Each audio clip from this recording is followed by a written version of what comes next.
The South African Police Services is collaborating with the Attorney General Alliance Africa, or AGA, and the United Nations Office on Drugs and Crime to provide capacity building workshops on technology-facilitated gender-based violence.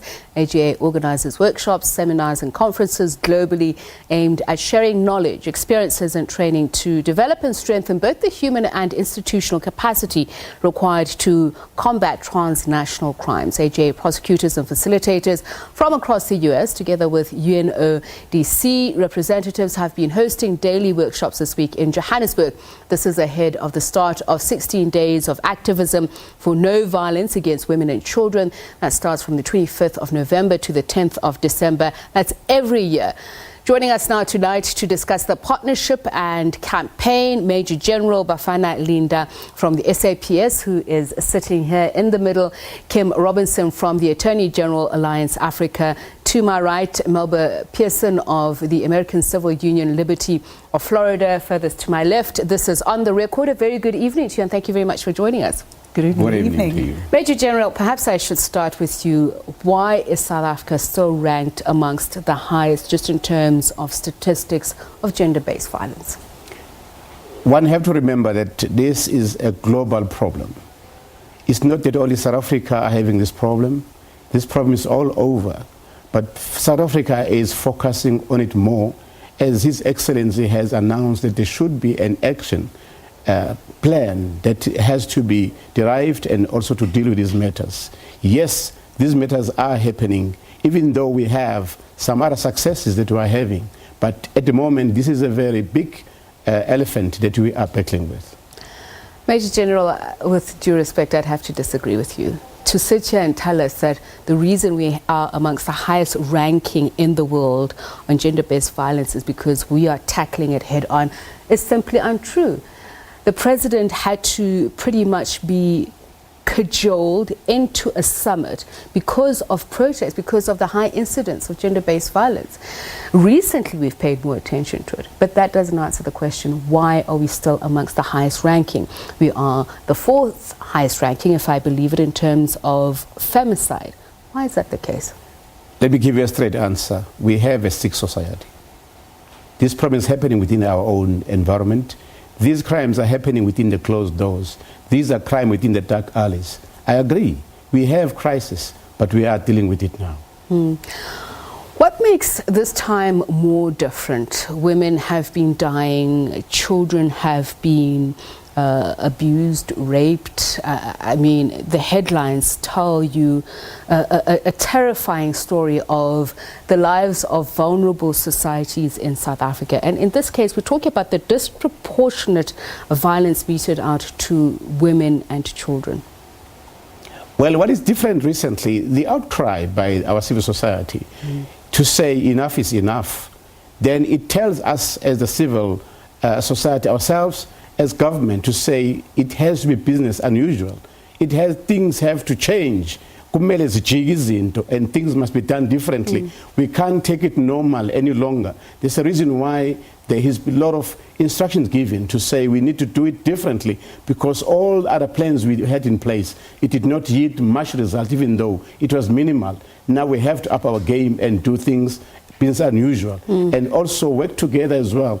Avoid working in silos as it happened before. There's a reason why we are in this partnership, to say we need also to upgrade our skills in terms of our investigators, sensitize them in terms of the kind of a problem that we are facing. Ms. Robinson, this is regional work that the Attorney General's Association Africa has been doing, but there clearly has been a need to work together with the SAPS, work together with the Justice Department here in South Africa to deal with this problem. What particularly has drawn you to South Africa and has been of such an alarming nature that you felt that it requires a strong partnership? Right. Attorney General Alliance Africa works up and down the continent. We have partnerships with countries throughout the continent. Our partnership with South Africa began in 2016. Recently, and our main partner is the National Prosecuting Authority, and we have a memorandum of understanding with the Ministry of Justice.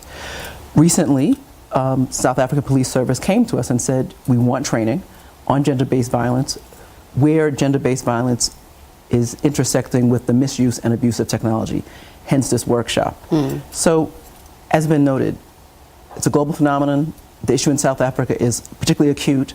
We have this partnership. Why do you think it is? Is there anything that makes us peculiar, as much as I understand it, but if you compare it also with the rest of the region, people would say statistically there is something very off with what's happening here in South Africa? Well, regrettably, South Africa and SADC both have horrifying numbers. That's the reality. Each country and society has its particular history and context. There are things that are amiss. An unequal society. People are poor. People are not only unemployed, they're unemployable. There's frustration. Patriarchy is a norm, where not only male leadership is seen as a norm, but male dominance and violence. You know, how do we socialize boys versus how girls are socialized? How do men look at their identity versus how women look at their identity? So all of these different things play on each other and create kind of this perfect storm, this toxic mix. And I think the social, cultural, and economic issues are a big part of this. Law, policy, implementation, law enforcement, those are elements that must be there. They're essential, but they're not sufficient.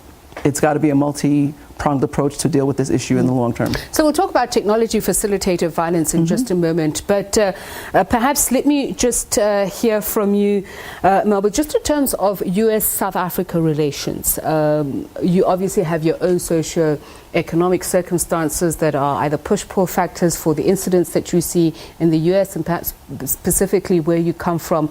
What do you see here in South Africa and what you've learned that you think you could help us with, or that mirrors your own experiences abroad? Right.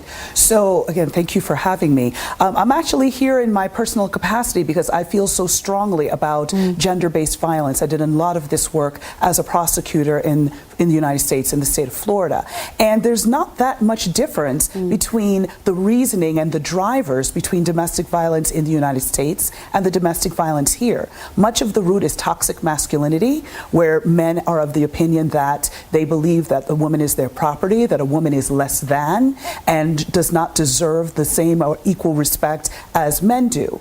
So there's that aspect. There's also a culture of violence where, you know, men are encouraged to be rough and to settle disputes through violence. So if two men have a fist fight and that's how they settle their problems, it's not a far leap to use the thought that, well, violence can solve a problem within my relationship. So talking about toxic masculinity, Ms. Pearson, has there been a change in trends in terms of the people or the women who are targeted or the people who are deemed as vulnerable in society that experience this disproportionate violence towards them? I know religion sometimes plays a role, disability, etc. What trends have you seen, and has it evolved at all? The trend that I see evolving is in reporting, especially in the United States, as people become more aware that this is a problem, this is something that should not dwell in the shadows, this is something that's not acceptable. You're starting to see people from all walks of life begin to report and talk about and open up about the struggles that they've had. As we've seen in the United States, as well as here in South Africa, they've been high-profile sports figures and actors who have been charged with domestic violence, whether it be homicide or some other form. And now there's more of that national attention in the media, on social media, and throughout different circles where people are standing up and saying enough. And that's what I'm seeing happening here in South Africa. And I'm very heartened by that, because I always love to see activism and that grassroots rise up to be able to make changes, because it's effective when it comes from the people. So we'll talk about arrests, prosecutions, investigations, but I'd still like to follow this train of thought, Major General, especially in terms of cyber crimes.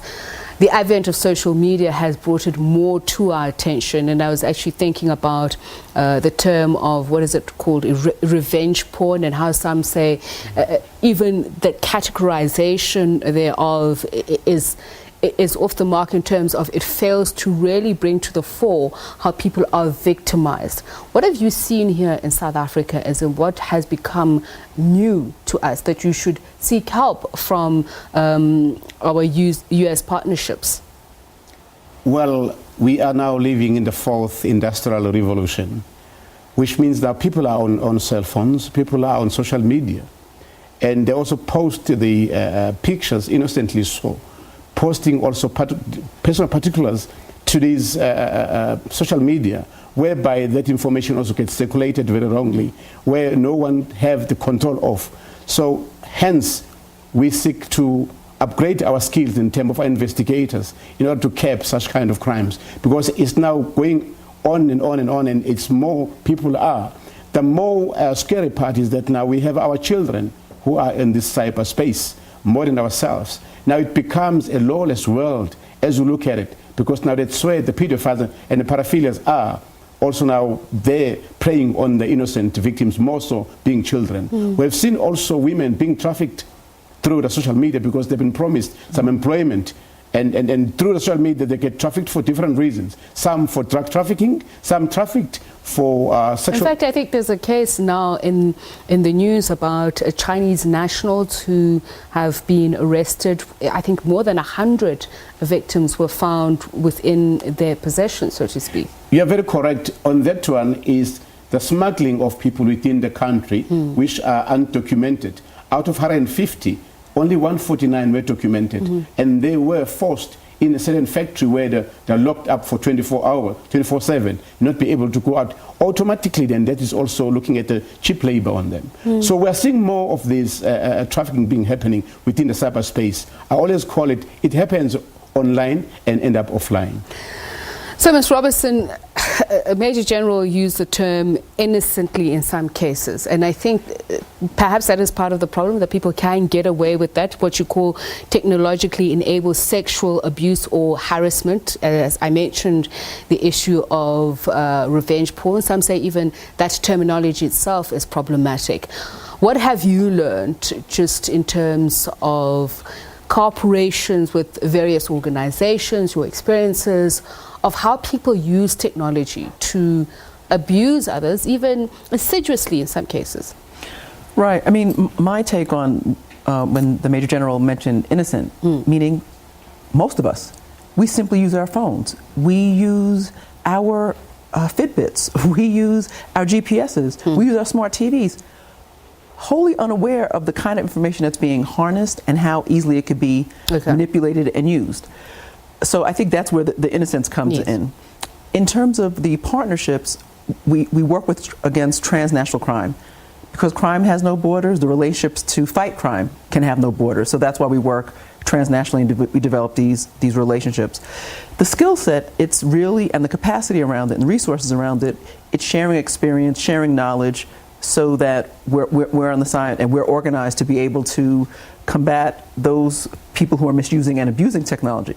Technology in and of itself is not inherently bad, but people are becoming more sophisticated in using it to do bad.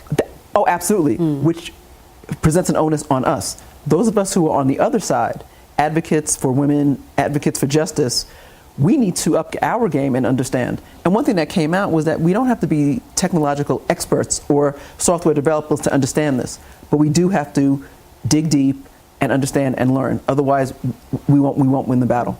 And that's what I want us to get into, the experiences that women and children, society are confronted with. Some that people wouldn't know, where somebody is in a relationship with somebody and they've had pictures taken of themselves before, and they are then blackmailed into either staying into a relationship or being shamed because they walked out of a relationship. Somebody being sent porn, unsolicited, etc. What are the ways that criminals are using to continually subjugate and discriminate against vulnerable societies?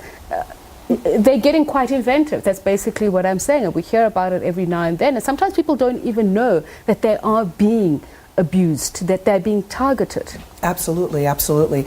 And one trend that we're seeing, which is very disturbing, is that, and the Major General did touch on this earlier, is that of the pedophiles, of child molestation, where, you know, before we were told, you told your children, okay, you can go to the park, but don't speak to any strangers, don't get into any strange cars, and that used to be enough. Now we're in a situation where young people, they don't even have to leave their homes. Pedophiles and people with evil intent can sit in their own homes and pretend to be someone a child's age, engage in communication, lure the child out of their home on the pretense of, let's go to the park and play together, when the person's actually a fully grown adult with the intention of doing harm to that child. So it's very important that parents understand how this technology works and is very aware of who their children are talking to online. You know, is this somebody that actually goes to their school and they can verify, or is this some new friend? You know, so there's that aspect that the parents need to be educated,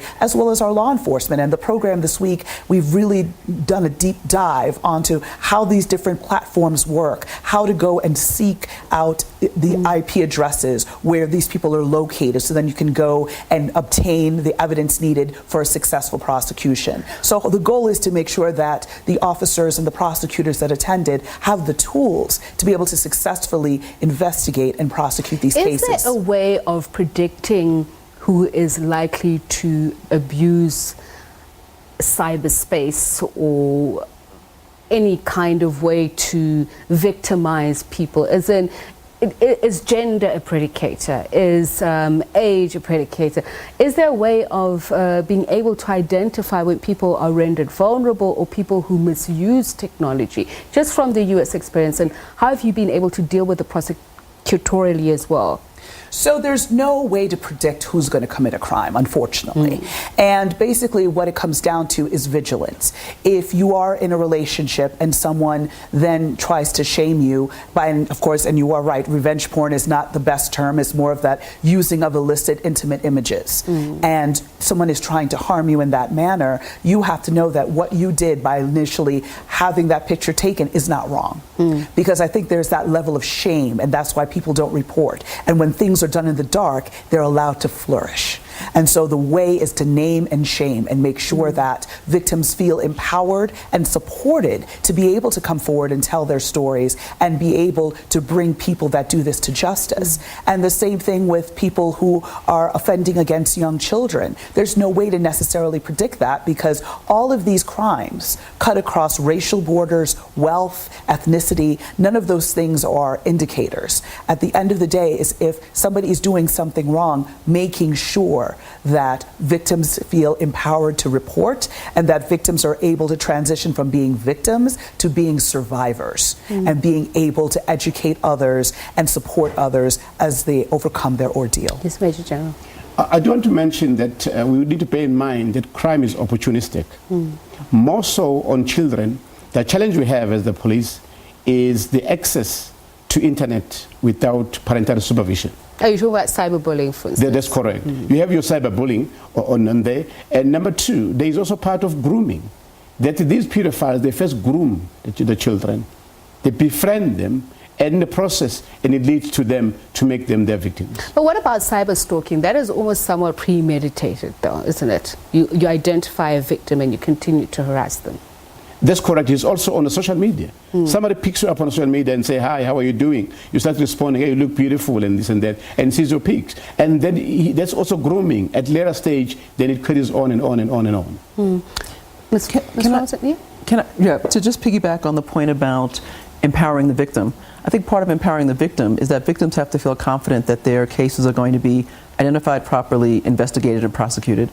And by empowering National Prosecuting Authority and the South African Police Service, we're also empowering the victim. How are you empowering them? Because a great deal of the criticism in South Africa has been that from an investigation perspective, we are weak. Even arresting people who have been clearly identified, even if they're caught in the act, that seems to fall by the wayside. Not enough cases are being prosecuted successfully.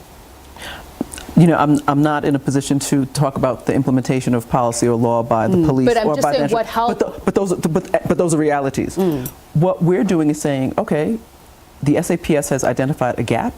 It's a gap where we have experience and expertise that we can share.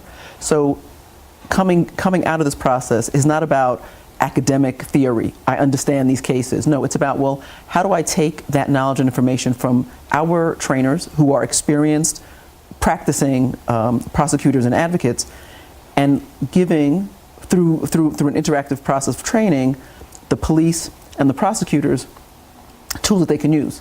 So it's not about parachuting your methods. It's about interacting with the criminal justice system here to ensure that it fits the bill?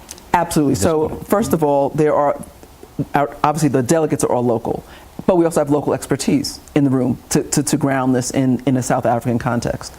And again, when people leave the training on Friday and go to work on Monday, they'll have like real information, a real checklist. Okay, what are the elements of this crime? Oh, this check, identify. Okay, I've got the evidence. I'm collecting it. I'm gathering it. I'm making sure that there's a proper chain of custody so it's preserved, so that it can actually support a legal case. So we're building. We're building. Major General, I'll come to you to talk to us about organizationally, or just in terms of the vision, what you have. I know you're all working together on a hackathon, if I'm correct, but I want to look at tech solutions. What have you found in the United States helps, that is inexpensive, that doesn't require that great deal of funding or even national support, that help women and children become safer?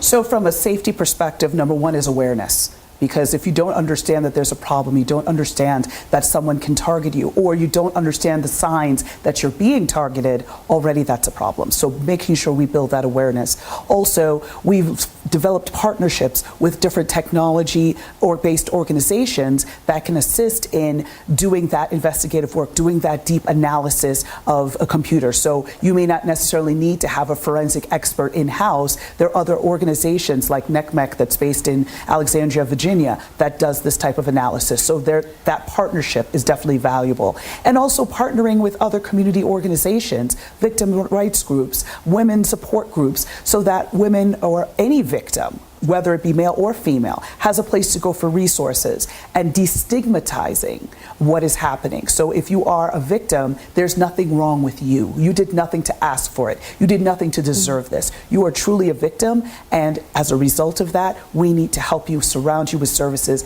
and get you justice. So those are the types of methods that we've been using that are inexpensive, because it doesn't mean you need to hire more staff if you have a partnership with an organization that already is doing similar work. Major General, I'm thinking of rural women who may not necessarily have a cell phone, to use an app if they were to press a button to alert somebody that they are in trouble. And sometimes the distances between houses are also very big. How do you envisage yourself as South Africa, as much as you are in partnership with people like Interpol, but more internally, about using technology to improve safety and security, to have better access to victims? Well, you might also remember that on the 25th of October, our minister launched the My SAPS app, whereby then people will be able to report the crime and also access their own police stations and get what we call assistant within that. I do want to also to mention that I am the national head of the specialized component called FCS, Family Violence, Child Protection and Sexual Offences Investigation.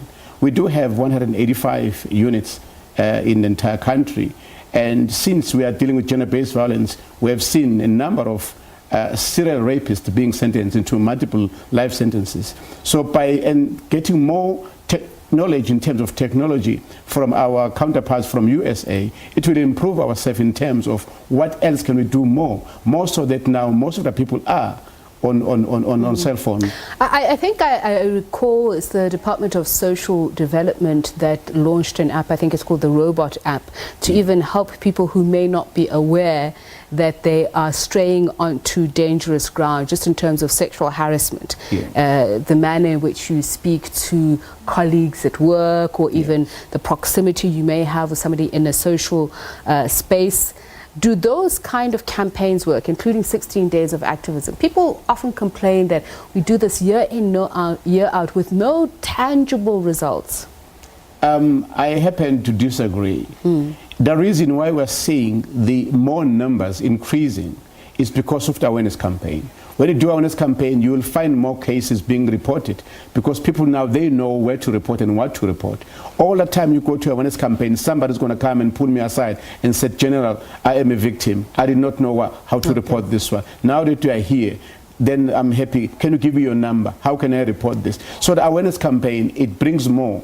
All what I'm humbly requesting is the partnership with the society, that whatever you see there and you see suspicious, please report it, because the perpetrators, they also come from the community together with our victims. Ms. Robinson, my final point is on, and I'm thinking of a case of a lady who worked with a CSO, an NGO, which was raising awareness, especially about rape victims, who was herself raped by members of the law enforcement organization. In fact, it was quite a controversial story because she was accusing, I think, the police service of doing that, and that she was then raped by allegedly Metro Police Department.